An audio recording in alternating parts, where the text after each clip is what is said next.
My name is Meghan Morgan Juinio, and I have been a video game developer for over 20 years.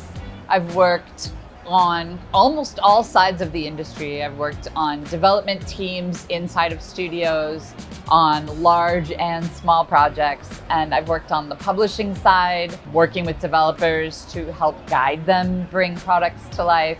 And then I've kind of worked in between as a bridge between developers and publishers to look at new games and new concepts. So I've kind of done so many different things in the industry.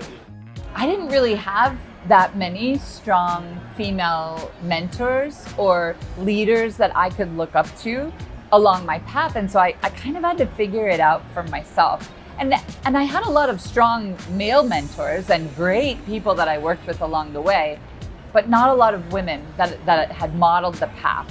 And I would say the very first time that I was working with another woman who was in a leadership position, to me, was probably about 10 years into my career.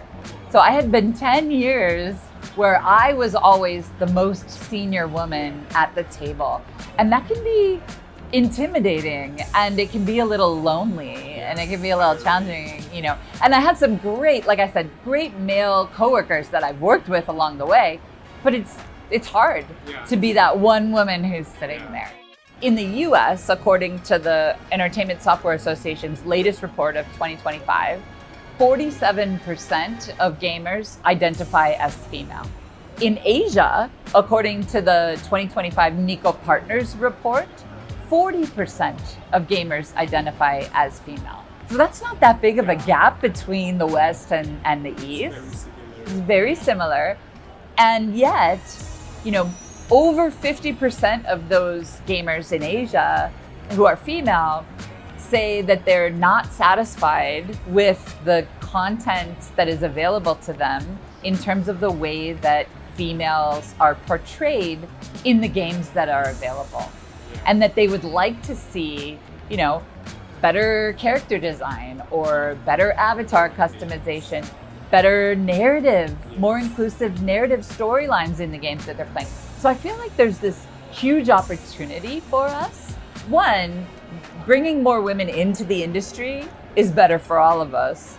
But once we're here, creating pathways for women to be in creative decision-making positions will result in better content, more variety. And it's not about, oh, let's replace male game directors with female game directors. It's let's add. It's a yes and scenario, right? It's, hey, let's also have female game directors. Let's also have female lead writers. Let's also have female art directors and lead engineers. And let's also have female executives sitting at the table deciding which games get made, which teams get money, which projects get funded.